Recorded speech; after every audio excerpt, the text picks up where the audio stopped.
how we read these things out how loud. to manage. We need somewhere to benchmark. I think we're losing it. We're losing it. On what context to advise on how to manage your funds? On what context? Depends on, like, you need an audit firm. Basically, actually, they're how saying we should be running our house. They have advertised for a highly reputable and experienced advisory firm to help it restructure external commercial debt in what is aimed at easing the country's debt burden. Now, if the firm is, if the successful firm is expected to advise Treasury on how to manage its liabilities, on especially on the repayment of expensive loans that are about to mature. Remember, we are preparing for a fourth Eurobond, with Kenya allowed to borrow up to 780 billion from the international financial market under the 3-year program. It has with the International Monetary Fund. Hapo ndo tumefika. It doesn't feel like a Thursday. I talk about entertainment. It doesn't. Wow. And doesn't. Okay. Wow. Just before we close in the headlines, there's this one particular story which I'd just love to run you through. This is in regards to the rising throat cancer cases and what medics are now saying in regards to that, given the time when we're really fighting the third wave, battling rather the third wave of COVID-19, where now local hospitals are getting increasingly overwhelmed by a rapid surge in cancer cases that continue to eat into resources and cripple prevention and curative services. This is the esophagus cancer, which is fast becoming one of the region's leading killer, and this is after the breast and the prostate cancer. So what now Professor Nicholas is saying is that out of the 4,380 people diagnosed with this disease every year, only an average of 29 persons get to survive. So yes, in as much as they are leading this to the lack of equipment and drugs, they also say that the issue of misdiagnosis and poor lifestyles is to blame for these high cases. But imagine, only 29 out of over 4,000 get to survive from this kind of cancer. Lifestyle diseases, we need to have more conversations around that. Yeah.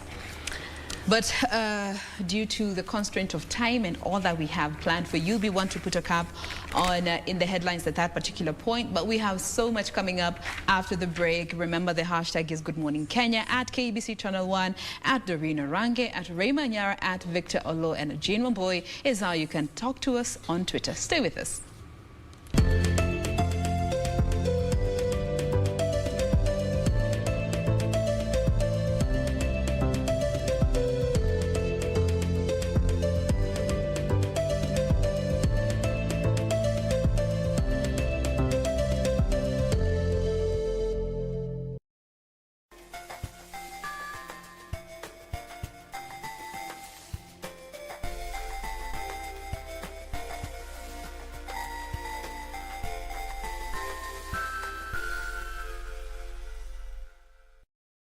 Je, umeomoka?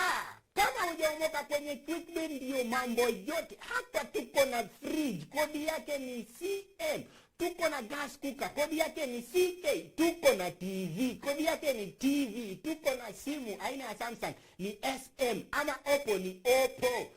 My friend, mahali popote unanitazama, eka hizo kodi zake kisha utume kwa 4032353.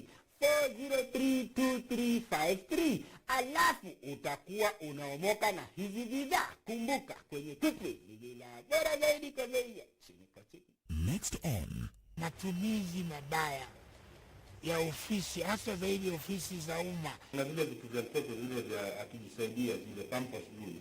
Pampers. Nichukulie. Tena soko isijui kwa wapi. Yeye mtoko hujata mkini mkini mkiti kwa wapi. Hizi jina mkiti kwa wapi. Nalo jaipitia. Anawacha kazi ya kupeleka file, anatumwa supermarket. Hii kitu zinaharibu jina ya kampuni. This is what you call the game.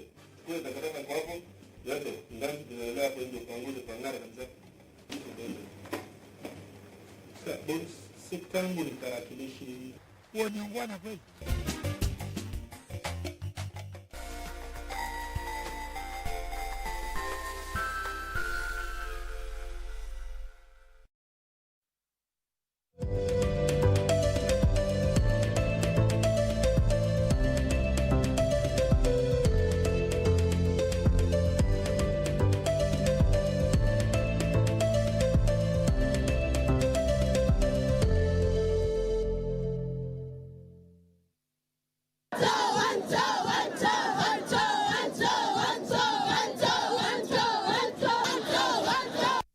Welcome to National Youth Service.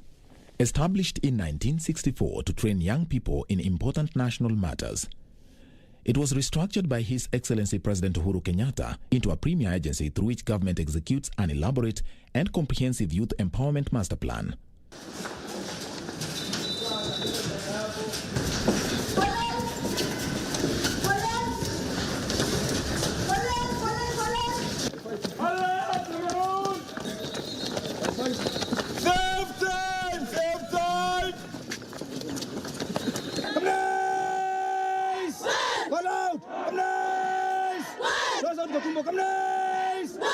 Kwanza napenda kumshukuru mteremezi kwa kuniumba jinsi nilivyo.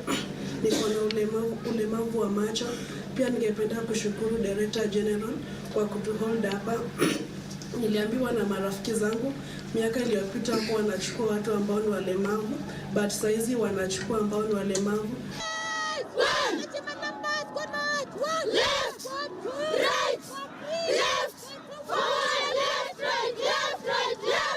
I came here just to achieve my dream and to be somebody special so that I can be someone useful in the society. Instructor peke yake, correct demo, about turn by numbers. Turn by numbers, about turn, 1-1. This is where we feed service human recruits. We have messes. We have double span. We call it double span because there are two wings. There is this wing and the other wing. So one wing can hold 1,200. The other one can hold 1,200. So with the complex here, we can feed 4,800 at a go. I joined NYS after being told by my friend who was there here before. Giving thanks to the government, NYS, everybody, thank you for incorporating us here.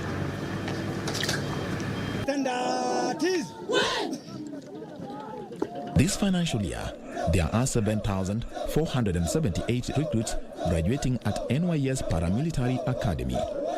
Recently, National Youth Service launched a program involving training of border. National Youth Service, huduma kwa taifa.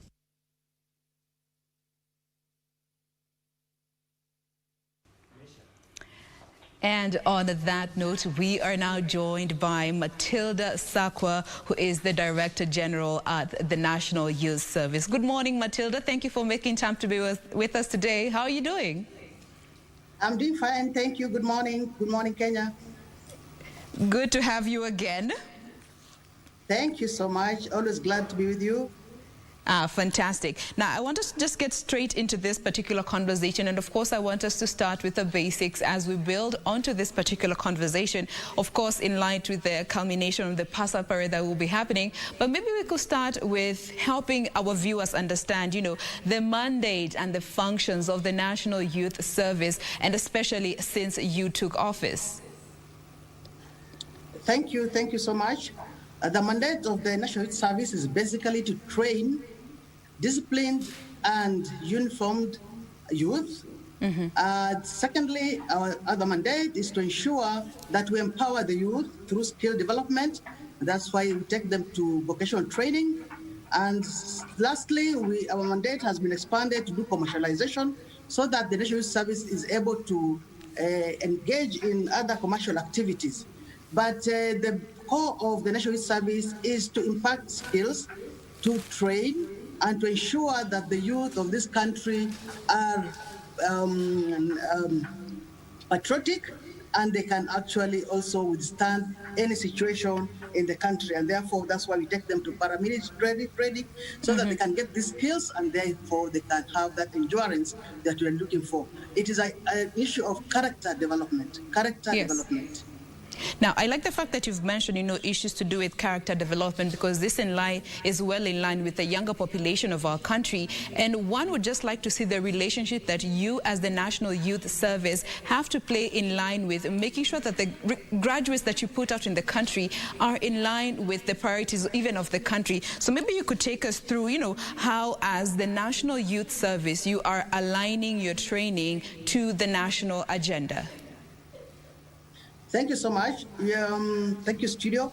Now, the first thing we must understand is that before these youths are taken through any training that can answer to the demands of the country, we must take them through paramilitary training, as I said, so that we can mold them and build their character. Then secondly, they go to national service where they serve the country for 1 full year. And during this service of 1 full year, they engage in activities of national importance. For example, we have the railway rehabilitation. We also do security at the airport, at KICC, and other installations. We also ensure that we participate with other government agencies, just to ensure that these youths that we have now to graduate them to a vocational training understand that their role is to ensure the country moves in the right direction. Now, answering your question, in vocational training, we ensure that the youths are taken through the skills that are needed in the Big Four agenda. Basically, we train them in masonry, we train them in agriculture, we train them in manufacturing in terms of making sure the cotton. So we grow cotton, we also grow food stuff, that is in agriculture sector. We also make sure we train them to be electricians and all other skills that are needed in the market to ensure that this country moves forward. So basically, we look at the skills that are needed in the market and we train them in the vocational training. And when the youths come, we look at their grades, of course, and therefore each one of them is taken to a course that answers to their grade. And of late, because of the health, the different agenda in health, we have decided to take them to MTCs also to do nursing so that we can also increase the numbers of health workers in the country. So we look at the market and therefore we also introduce new skills in the market. But overall, our training is geared towards answering the demand, and especially in the 4 big agenda of manufacturing, of housing, and such kind of skills. Oh, fantastic. Now, I remember last time we had you, we were just having this whole conversation, and you swore that we would never have another NYS3. And maybe you could tell us a bit about the reforms that, you have been putting in place and they have taken root to just make sure that NYS continues on the right trajectory that you are hoping to leave it at by the time you are leaving office.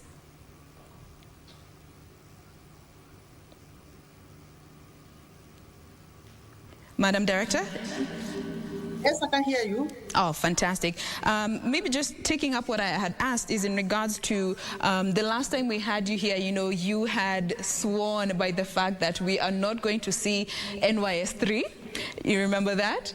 And maybe you could just take us through some of the reforms that you have been putting in place in terms of structures and systems within the NYS, just make sure that it is on the right trajectory and, your word is still your bond.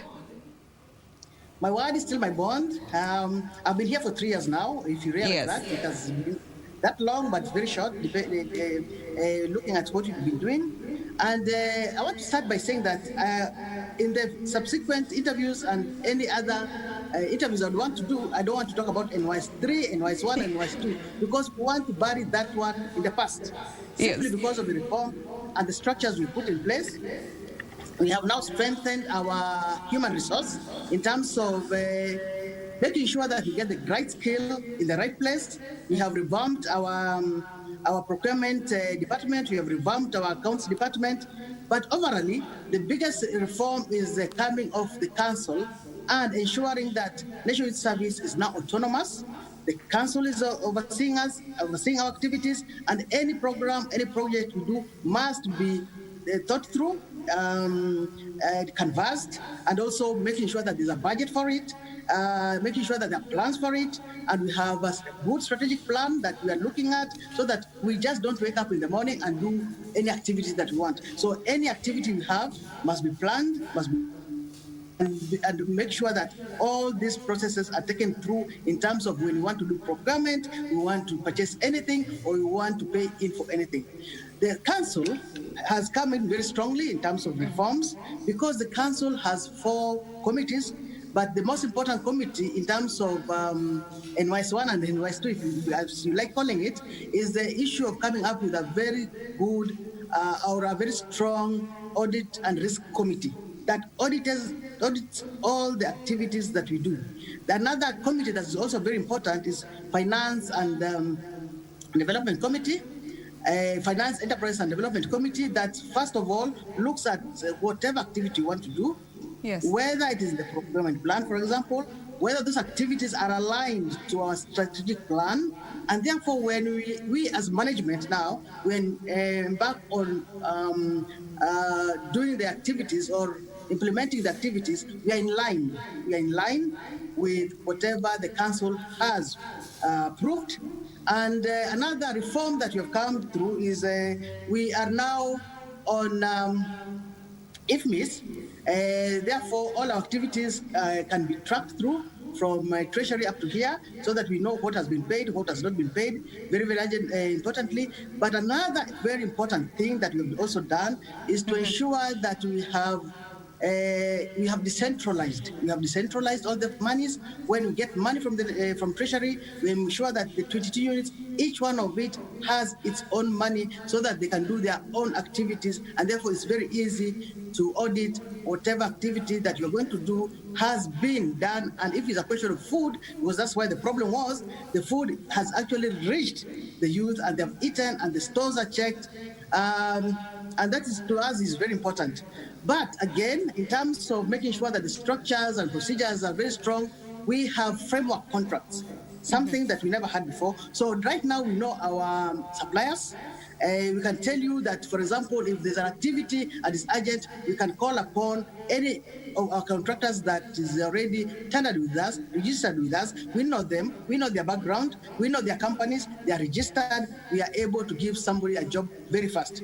And we are also ensuring that there's equity in every work we're doing. There is transparency in every work we are doing. And therefore, that's what I'm saying. The council is there even to audit us, to audit what we're doing. And the council also reports back to the cabinet secretary, who is also put abreast on whatever we are doing at the National Service. So the work of the National Service is not a one-person show or a one-woman show. It is a question of a group, a team, a good, strong team that we have put together to ensure that all the functions are done transparently and within the law. All right. Now, speaking of being a team, I want us to talk a bit about the aspect of inclusion. And this is now on the recruits that you get to take on as the National Youth Service.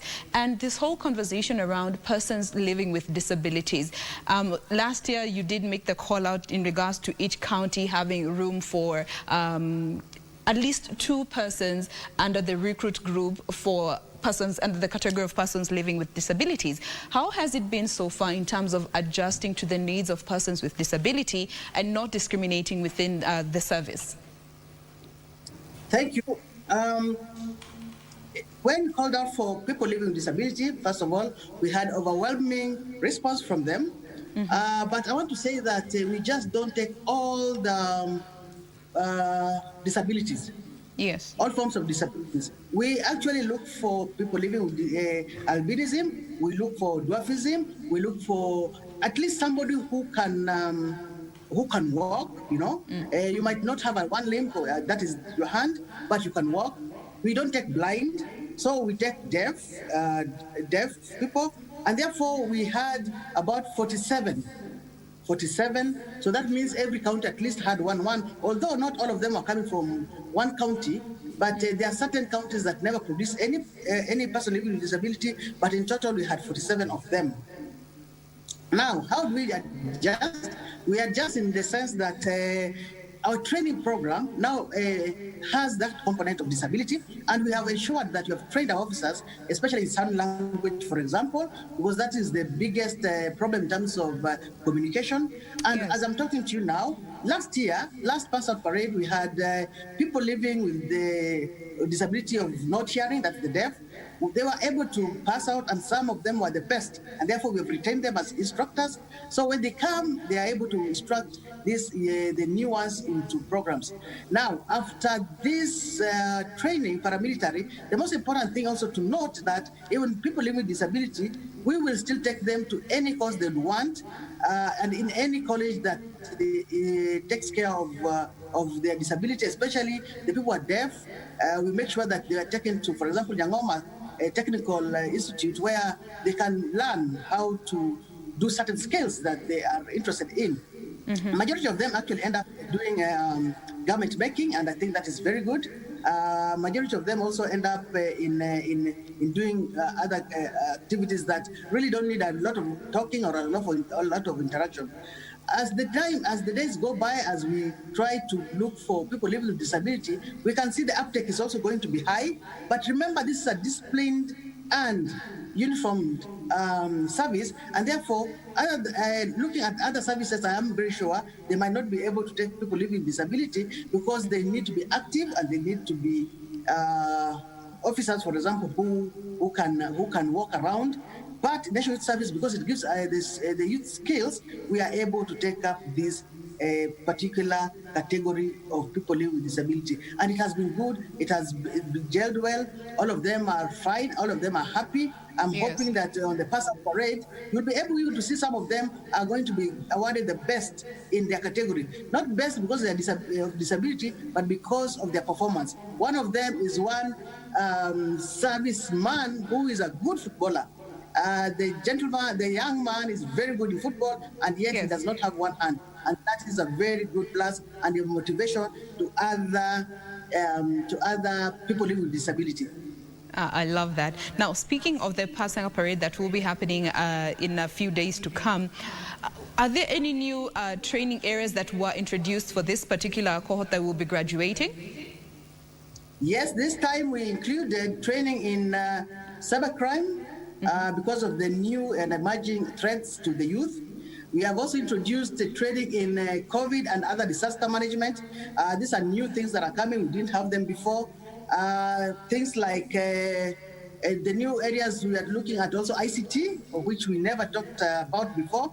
But the most important one is the cyber crime and cyber crime detection, because we realize that most of these youths also use these gadgets, the iPhones, the telephones, the iPads, and also etc. To lure other youths into crime. So those are areas that we are looking at, and basically the issue of making sure people are safe, that is something now we have also taken them through. We have also introduced a course in making sure that there's a PR, they understand PR at that level, although later on they'll be taken through in a very rigorous manner, but in the college they're also taken through issues of PR and also the issues of COVID, as I said. But other than the other normal programs to normally.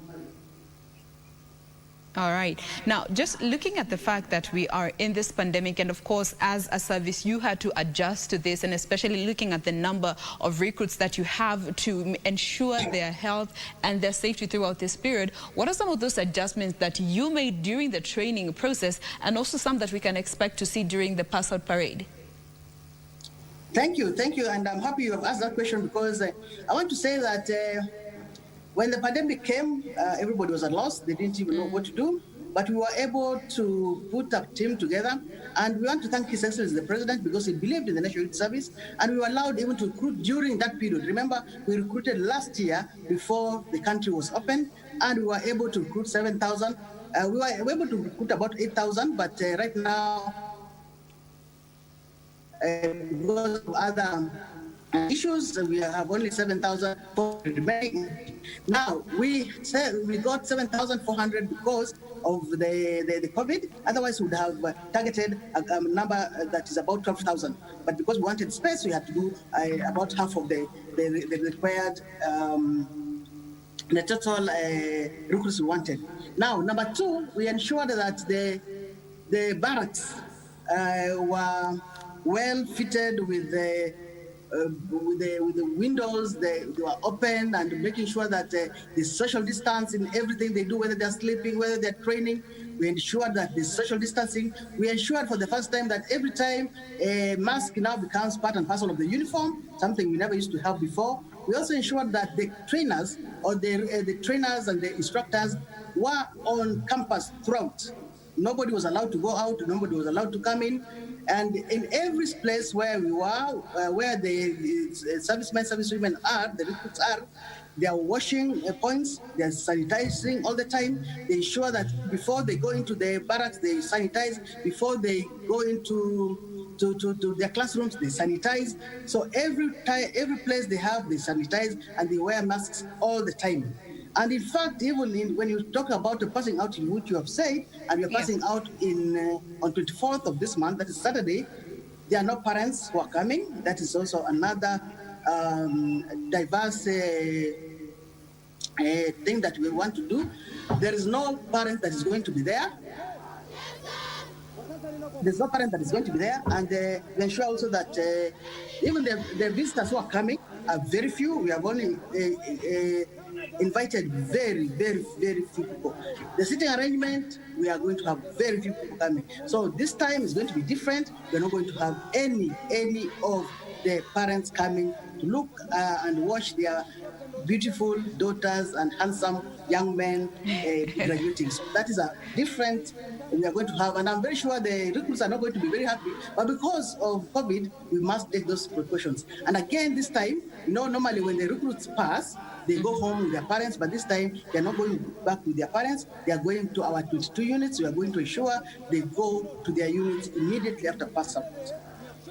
All right, fantastic. I love that. And, looking at the fact that, you are out for the good of these recruits and the youngsters who are joining the NYS, I'd like for you to tell us a bit more about the recently introduced program, the Border Riders program, because we're living in a time where just last year and earlier on this year, there was statistics that were put out that so many young people dropped out of school and sought employment. And for most young people, they went to the border sector, and it is quite an informal, still an informal group and way of getting a coin or two. So looking at the program that you have recently introduced, of course, in partnership with NTSA, tell us a bit more about it and what is the core reason as to why you chose to take up this particular program?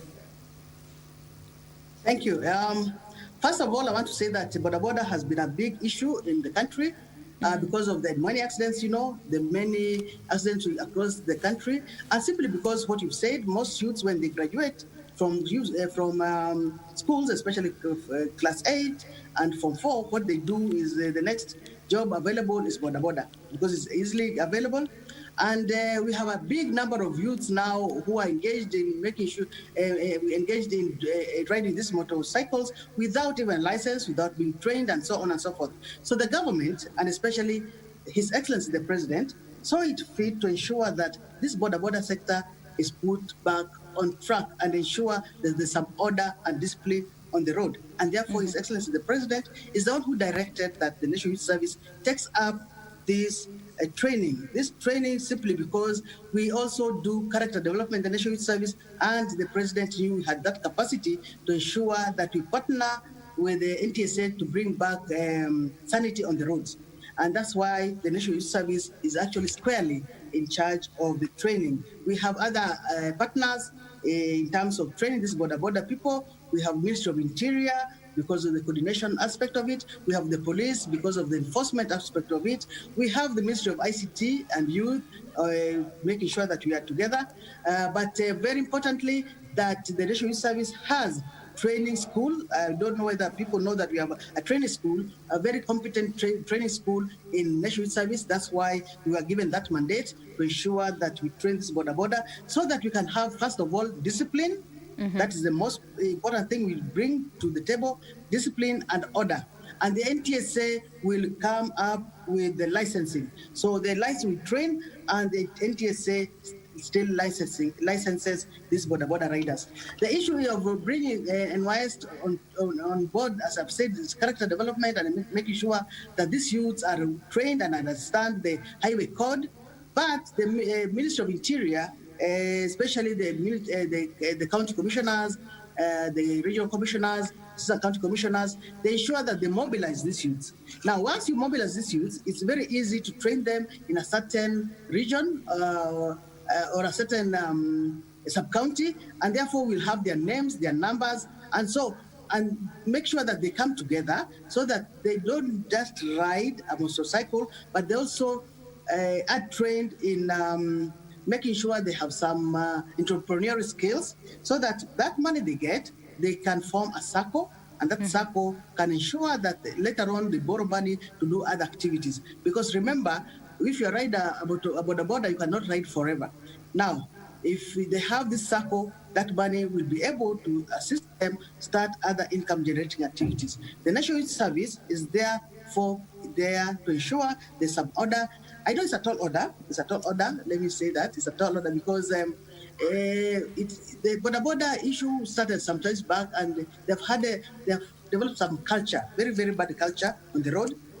Try to knock down a border, or the border will knock you down, and they're the ones who will feel aggrieved, and they'll ban your car.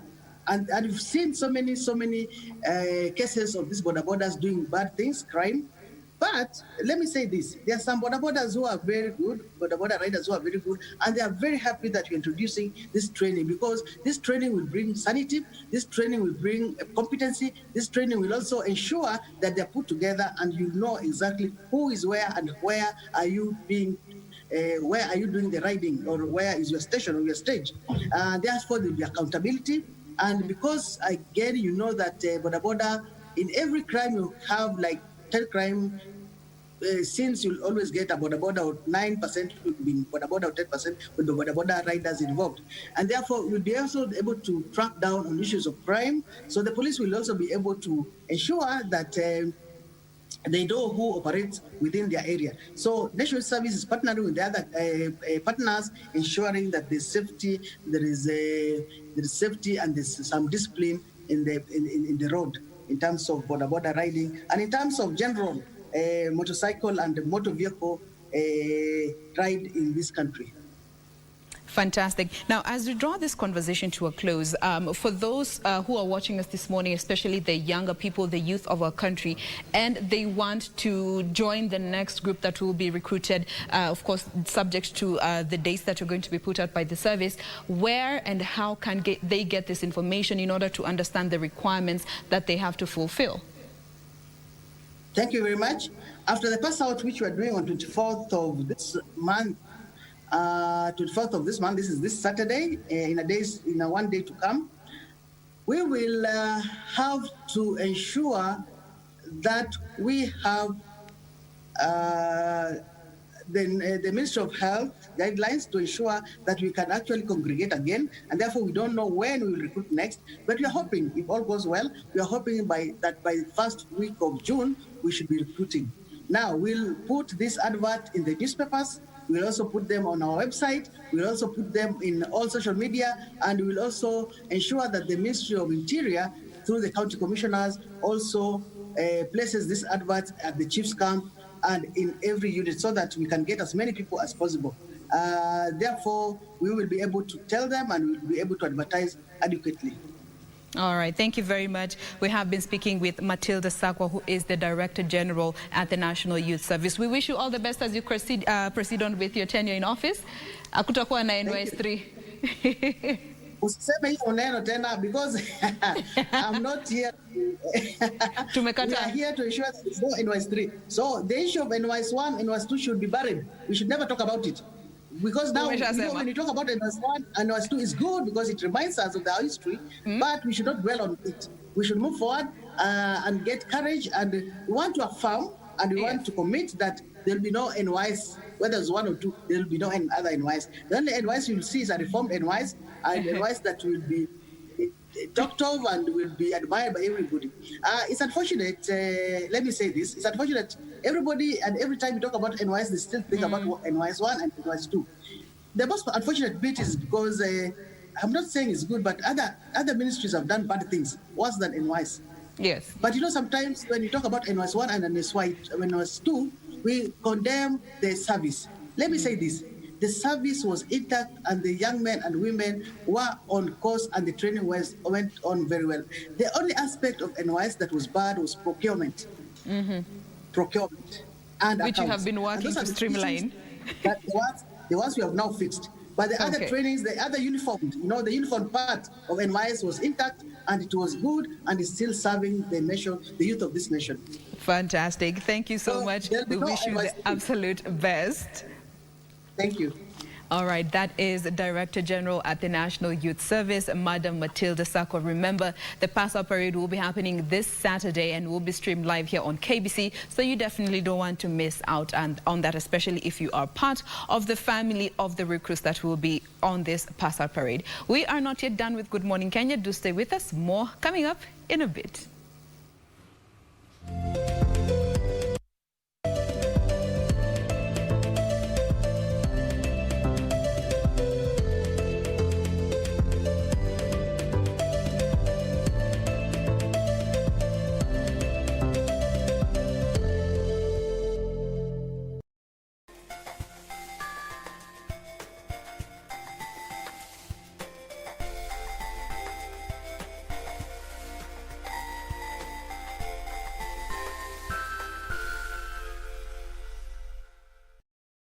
Je, umeomoka? Kama hujaomoka kwenye Quickly ndio mambo yote. Hapa tuko na fridge, kodi yake ni CM. Tuko na gas cooker, kodi yake ni CK. Tuko na TV, kodi yake ni TV. Tuko na simu aina ya Samsung ni SM, ama Oppo ni Oppo. My friend, mahali popote unanitizama, eka hizo kodi zake kisha utume kwa 4032353. 4032353. Alafu utakuwa unaomoka na hizi bidhaa. Kumbuka, kwenye Quickly ni bila bora zaidi kwa bei ya chini kwa chini. I was speeding. You know that me kill my partner. Why don't you, man? Just put us both out of our misery. You got in trouble then, didn't you? We'll talk about this. No, we'll talk about it now. And since I buried my first boy, it doesn't matter.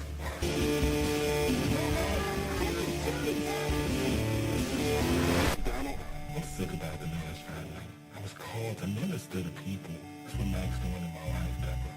Showing me where my heart really is. Just to pray for you every day. Ask your forgiveness. Grow to the same. Just be your friend always. That is the grace God. Tonight on KBC Channel 1. Juhudi za Rais Uhuru Kenyatta za kujenga vituo maalum vya mpakani zimesaidia Kenya kupata mapato zaidi na kubuni nafasi za kazi kwa Wakenya. Wiki hii kwenye project 254, kabla once to border post ije, ulikuwa unapata tunachukua muda mrefu sana kufanyiwa verification ya makaratasi yetu. Kuwa na hii border post hapa, kuna vile inatusaidia wateja, kuna vile movement ya wateja huko, na unakuja unapata biashara tunaweza tukauza. SPT imesaidia sana kwa sababu kitambo ilikuwa inachukua muda mtu apitishe, mtu ana gari. Next on, matumizi mabaya ya ofisi, hasa zaidi ofisi za umma. Na vile vitu vya mtoto vile vya akijisaidia, zile pampers vile. Pampers. Mchukulie. Jana soko isijui iko wapi. Wewe mtoko hujata mtia marikiti kwa wapi? Hizi jina marikiti kwa wapi? Na leo jaipitia. Anawacha kazi ya kupeleka fai, anatumwa supermarket. Yaani this. Hii kitu kinaharibu jina ya kampuni. This is what you call the day. Kwa takataka kwa hapo. Yaani ndani tunaelewa hapo ndio kuangusha pangara kabisa. Sekta yangu ni tarakilishi. Huo ni ungwana kweli.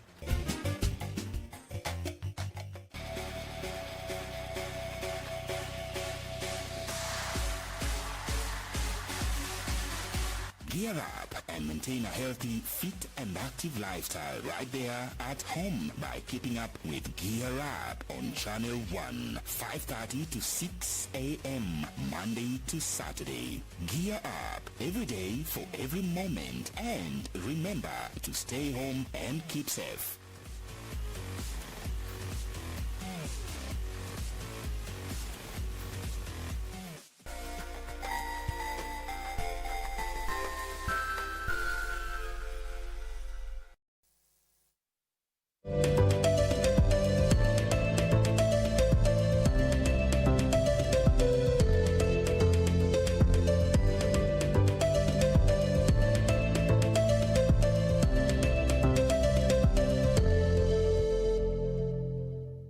morning. You're still watching Good Morning Kenya right here on KBC Channel 1. Now we have shifted from matters on NYS and just having our guests there saying and reiterating that they are working to stamp out corruption in that particular sector or rather firm or other organization, that arm of government, because NYS is government, right?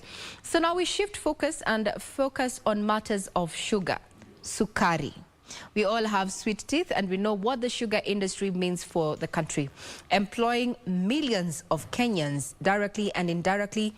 Around 6 million Kenyans are, benefiting from the arm or rather from the sugar industry.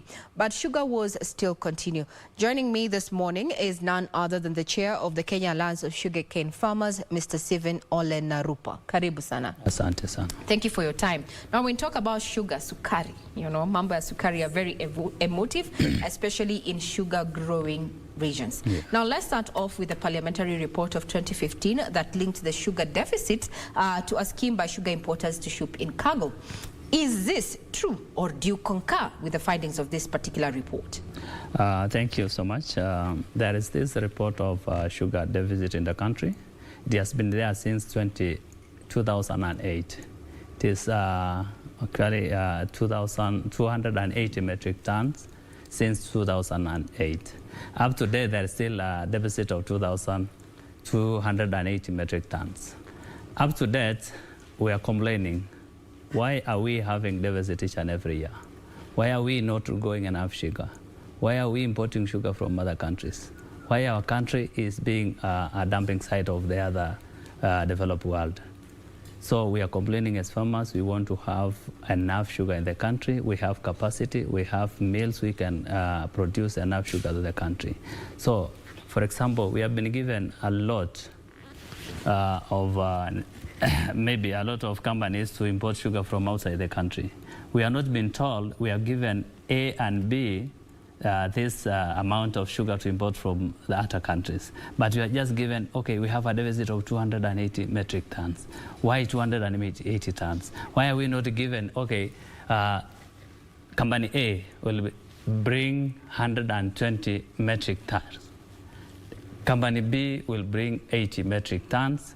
But what we are complaining about when we farmers, we are complaining about it. Why is it being given a lot of sugar to be coming in? We are not actually auditing the sugar which is coming to the country. We are complaining about it. What is the deficit, exact deficit? What amount are they importing from outside the country?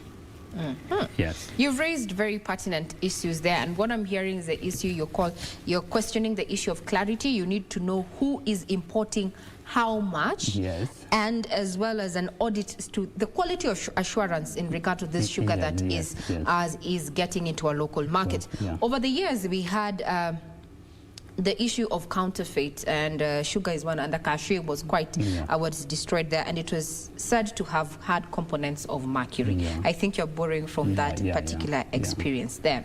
Now that you've said you have the requisite capacity to bridge the deficit, the sugar production deficit, yes. Why haven't you done so as sugarcane farmers? We as farmers, we have been actually complaining about it. For example, farmers are not being paid enough for their raw materials. For example, if at all farmers will be motivated to do a lot of cane in the country, then we will not have even any deficit. For example, they were talking of mercury, wherever the sugar was imported with a lot of mercury, but there's no substantial evidence showing that there was mercury. Why is he coming to the country? What are they doing? The KBS, what are they doing? Why are they not auditing? Why are they not seeing all this? And then after he has come to the country, we come to realize there was a sugar with a mercury. Where is that mercury up to date? It has disappeared. But we farmers, we want to be paid enough. For example, if I be paid at 10,000 shillings per ton, and then I'll be able to produce enough sugar, I'll go to the shamba and I'll have a lot of shambas, we'll get a lot of sugar, then we'll not have any other deficit in the whole country. But now, the farmers are paying peanuts, 3,600. And you expect that farmer to go again to the shamba. You have a lot of bills, you have debts, you have kids to go to school, maybe you have hospital bills, and you expect that farmer to go again and do larger farmers, or to do larger scale, for them to benefit actually. We are not happy as farmers of this country. We want the CS of agriculture, for example, to do due diligence to the farmers because we are not getting enough pay. Yes. Now, talking about pay, let's also, from a farmer point of view, you are in the value chain. Yes. You're actually in the nascent stage of sugar production. Yes. Then. When you talk about trying to address the high cost of production and low yields, then what recommendations would you have in regard to that matter? For example, if, in our country, for example, Kenya, the cost of production is too high if you compare to other countries. For example, Uganda is now dumping sugar to the country. They are buying at 1,200 per ton. Here, Kenya, we are selling at 3,600. Do you expect millers to go and do the shambas, or they will just go and get the cheap sugar from Uganda? So we as farmers, we want to be motivated so that we can get enough sugar, we can produce enough sugar. If we get, for example, if we have good, very cheap fertilizers, very cheap seed cans, and then even the price of fuel is too high for us to go to use it to the shambas. So if we can get subsidized, for example, fertilizer and silicon, the farmers will go to the shamba and get enough silicon, enough shambas, enough cane, so that this country can produce enough sugar instead of us going to the neighboring country, bringing the cheap sugar from Uganda, for example, and this other developed world. Yes. Now, still looking at the value chain and focusing on the production, there's been a conversation around, most millers are using aged equipment as well as obsolete technology, in sugarcane production. What, as farmers, are you going to do in regard to, upgrade these machines? I mean, we are lowering the cost of production. Okay, for example, the government introduce CTC center, that is cane testing, testing unit. They already use sucrose, you test the sucrose and you're being paid using sucrose. But now in our country, if you want to use sucrose to pay the farmer, then you have to have enough or sufficient transport. In our country, we don't have enough roads, we don't have good roads. So if you do the CTC, for example, if you do the cane testing unit, and then you will not be able to transport cane on time. Maybe, for example, I'm from Transmara. Transmara, there's a lot of rain each and every time. You cannot be able to transport your cane throughout unless it will stay in the shamba for a long period, 2 to 3 weeks. So that one will not work in this country unless they use other means, but not the one we are using at the moment. Now, talking about means, maybe Stephen Olenarupa, there's a chairman of the Kenya Alliance of Sugarcane Farmers. Yes. Maybe you can help me understand, and also our viewers this morning, what process then does the cane go through before we get to, have it in our favorite beverages? What's the process? Thank you. You start by doing the preparation of the shamba. You plant a cane, you do weeding, then after that you harvest. Is cane a seed? Do you?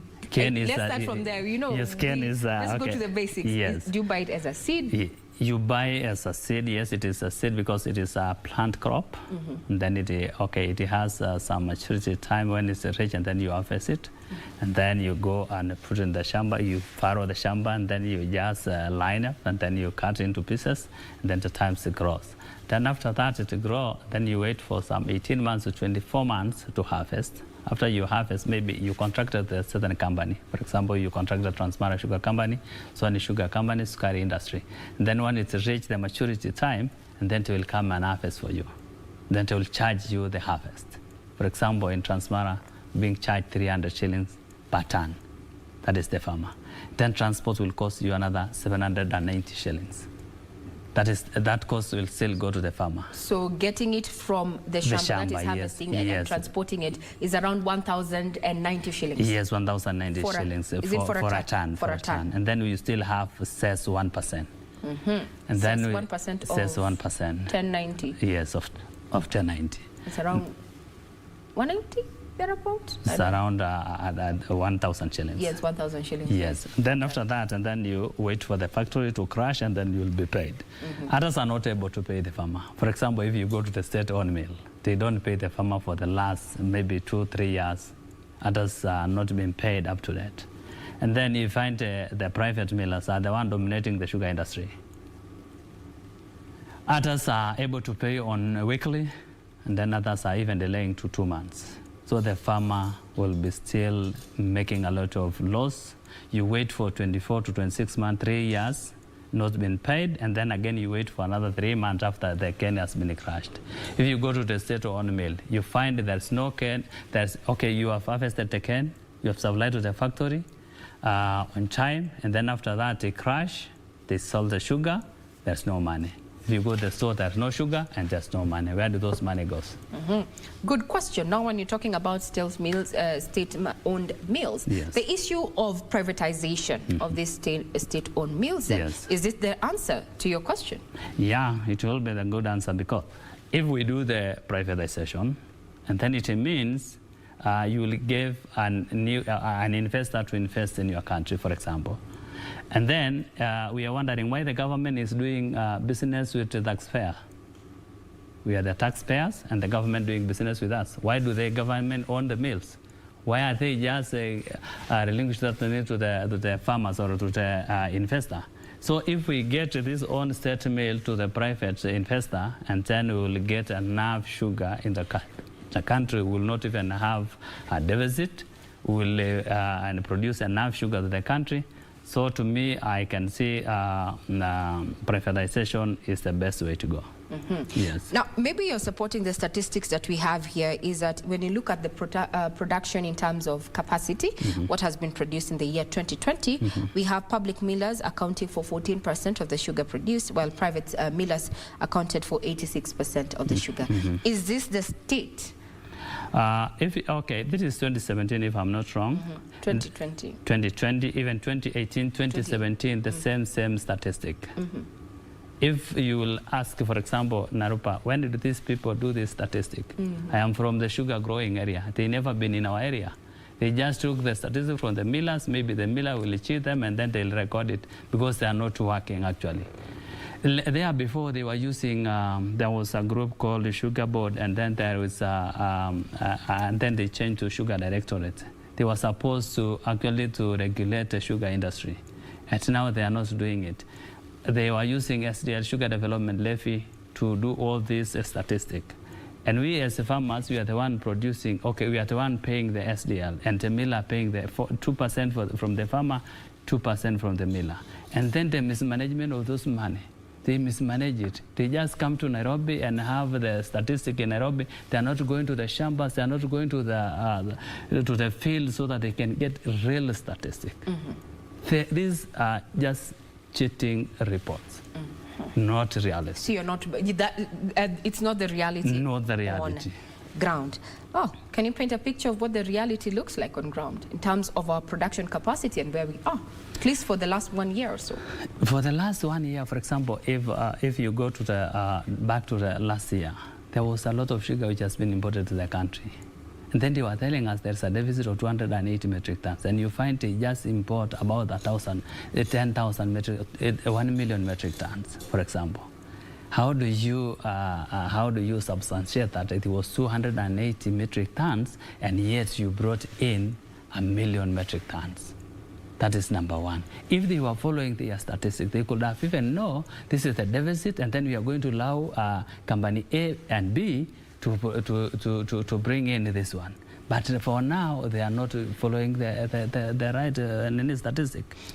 Mr. Narupa, now, yes. Straight question. Yes. The reforms that have been put in place in the sugar industry, are they working or are they not? At the moment, there's no reforms. We have the Sugar Task Force, they gave a report. We have the Farmers Task Force also gave the report. We gave to the former Prime Minister, we gave to the President, we gave to the CS Agriculture, but up to date there's no reform. Good enough, Honorable Munya did a gazette of the report. And then after that, there is a group rush to court to stop the process. Now here, the farmers doesn't have the regulations. We are just doing anyhow. If you want to do your own cane, if you want to do any, you will do whatever you want alone. But if we could have the regulation, and then this country will have enough sugar, we'll have the guideline to produce enough sugar. But at now, there's no regulation.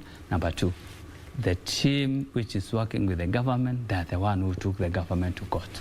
We have a case now in Kakamega High Court, Bungoma High Court, stopping the regulation which has been gazetted by the minister. Yes. It seems that, like, stakeholders within the value chain are shooting themselves in the foot in regard, to just trying and bringing the sugar industry back to profitability. But pulling in different directions. Yeah, if you go to it, this sugar industry has a lot of issues. It has a lot of corruption, being honest. If you find the other team is fighting the other team because they just want farmers to be stuck there. For example, if today you told me, Narupa, you are not going to sell your sugar cane to factory A. Why am I be denied that? That is my right. I have to send my cane where I want. For example, why are we not having a free market? Now I'm seeing there is something called zoning. They want to zone the farmers to not sell their produce to anywhere they want. Yeah, you just picked that off my brain here. I just want, maybe let's just address it. You're talking about zoning, a form that has been, or rather, one of the objectives of this zoning is to bring profitability to the farmer. But now as a farmer, you're saying this curtails your sale. You know who buys your cane faster, who pays you better. In regard to zoning, maybe you can give us more information. For example, if we have been told we zone the farmers, they have they have created a region, or they are calling a catchment area. Yes. And then you want to zone me as a farmer to not supply cane to the other miller. For example, me, I like you as a miller, I want to supply you my cane. And then you as a government, you want to deny me my right to sell my cane where I can see that I will be paid better, promptly, on time, and then you want me to sell my cane to the miller who is not able to pay. 2,000 farmers are not being paid, and you still forcing me to sell my produce to the same person. Is that right? For example, they are free to sell their produce wherever they want. They will send their sugar from Transmara to Mombasa, from Mombasa to maybe Moyale. And as farmers, we want to do also the free market. We want to do free market, free business. Sokohuru, we want to be in Sokohuru. Why are they denying us our rights? You sold me for what? This cane, it is me who go to the shamba. I went alone to the shamba. After the maturity time, that is the time you came in and start telling me, oh, you don't have to sell your cane to this side. And you see the potato people are selling viazi from Nakuru to Nairobi. The fishermen are selling their fish to Nairobi. Why are they not selling fish to not come from Lake Victoria? Then they can produce fish here in Nairobi. Why is it the sugarcane farmers? Why are they not selling tea? Why are they not selling coffee? Why cane farmers? So, Mr. Narupa, the zoning is not working? No, not working. Even the task force, farmers task force, we denied. The farmers said no for zoning. We want a free market. That is our stand. Now, as we stand, do you see futuristically, where do you see sugarcane farming industry locally? Because there's been talk about some farmers not willing to go the long haul in the sugar industry or rather sugar production because of what you've mentioned. They're not getting value for their money. Yes. So are you seeing a case where these farmers are going to diversify into other cash crops and, in favor, because sugarcane is not working anymore? Yeah, it is possible because, for example, we as, for example, from Transmara, we normally do ng'ombe. Now we are seeing this crop is not beneficial. Then we have to decide to go back to ng'ombe, and then we change, and then that factory will start there, and then it will collapse. So if the government will not be strict on the regulations and force these cartels to leave the farmers to be in a free market, and then all the millers will collapse. But if the government, the CS who is in charge at the moment, control the sugar industry, I'm telling you, it is a profitable industry. For example, if I can add you something. I saw industrial ministry last week. They were in Uganda negotiating with the Uganda government so that they can bring in cheap sugar to the country. Actually, it is already a signed trade agreement last week there, where Uganda is going to be allowed to import up to 90,000 metric tons of sugar into the country. That is just in papers, 90,000 metric tons. If you go in paper. If you go in detail, to be millions of metric tons. And again, the industrial ministry, without even I don't know whether it has consulted the Ministry of Agriculture. It is industrial. Industrial doesn't grow sugar. We have the Ministry of Agriculture who is supposed to be in charge of that. And why are they? Government, they have made that conversation. Yeah, I know it's a government, but why? We are also, the farmers or the mwananchi is more than a government. We are the one of the government. That we need to be given enough support. For example, there is a group of Ministry of Agriculture, not in parliamentary agriculture committee. They are now proposing to have again zoning. And those who are sitting in that committee are the members of parliament from those areas. Well, the sugar industry indeed has a lot of challenges and woes. Thank you very much, Stephen Ole Narupa, who is the chair of the Kenya Alliance of Sugarcane Farmers, saying that sugarcane farmers need a lot of support, subsidized fertilizer, as well as harmonization of some of the policies that they say or rather regard as draconian and in, stifling the growth or rather return of profitability of the sugar industry. I'm Regina Manyara. You've been watching Good Morning Kenya right here on KBC Channel 1. Thank you very much for your time. Coming up in not too long is the JSC interviews there with only 2 candidates remaining, and the one who is going to be sitting on the hot seat this morning is none other than Professor Moni Wekese. Have a pleasant viewing.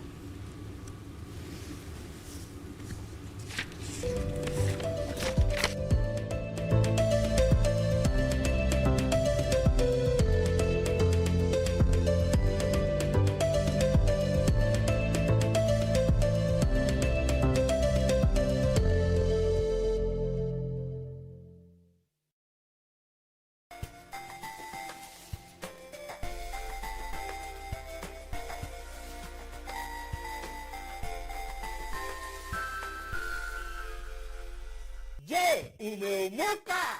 Kama hujaomoka kwenye Quickbit ndio mambo yote. Hapa tuko na fridge, kodi yake ni CM. Tuko na gas cooker, kodi yake ni CK. Tuko na TV, kodi yake ni TV. Tuko na simu aina ya Samsung ni SM, ama Oppo ni Oppo. My friend, mahali popote unanitazama, eka hizo kodi zake kisha utume kwa 4032353. 4032353. Alafu utakuwa unaomoka na hizi bidhaa. Kumbuka, kwenye Quickbit ni la bora zaidi kwa bei ya chini kwa chini. Usitegemee kupata jino lenye afya kwenye mdomo uliooza. Usikubali kupokea zawadi ya nguo kutoka kwa mtu aliyeuchi. Mapenzi ni kufaana, nifae ni kufae. Hisani ni njia mbili, nipe nikupe. Ila ni muhimu kufahamu kwa sio binadamu wote watakushukuru hata watendeapo mema. Ukitaka thawabu kutoka mbinguni, wewe tenda wema tu uondoke. Ili kupata skiza tune ya pumzi ya busara, bonyeza star 811 star 815 hash. Bonyeza star 811 star 815 hash. Tonight on KBC Channel 1. Juhudi za Rais Uhuru Kenyatta za kujenga vituo maalum vya mpakani zimesaidia Kenya kupata mapato zaidi na kubuni nafasi za kazi kwa Wakenya. Wiki hii kwenye project 254 kabla one stop border post ije, ulikuwa unapata tunachukua muda mrefu sana kufanyiwa verification ya makaratasi yetu. Kuwa na hii border post hapa kuna vile inatusaidia wateja, kuna vile movement ya wateja huko, na unakuja unapata biashara tunaweza tukauza. SPT imesaidia sana kwa sababu kitambo ilikuwa inachukua muda mtu apitishe mtu ana gari.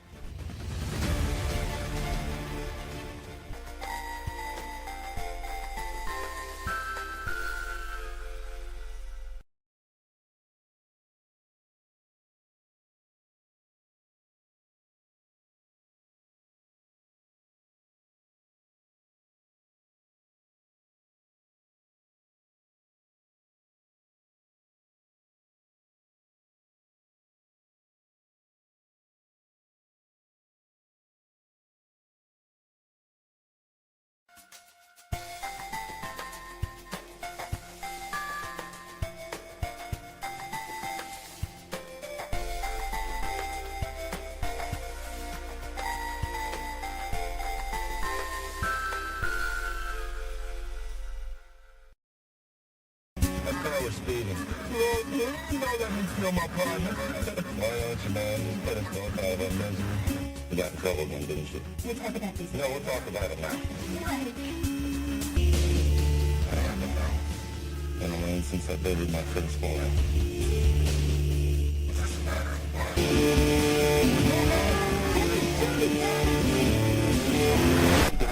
I'm sick about the Norris family. I was called to minister to people. That's what Mac's doing in my life, Deborah. Showing me where my heart really is. Was to pray for you every day. Ask your forgiveness. Grow to the same. Be your friend always.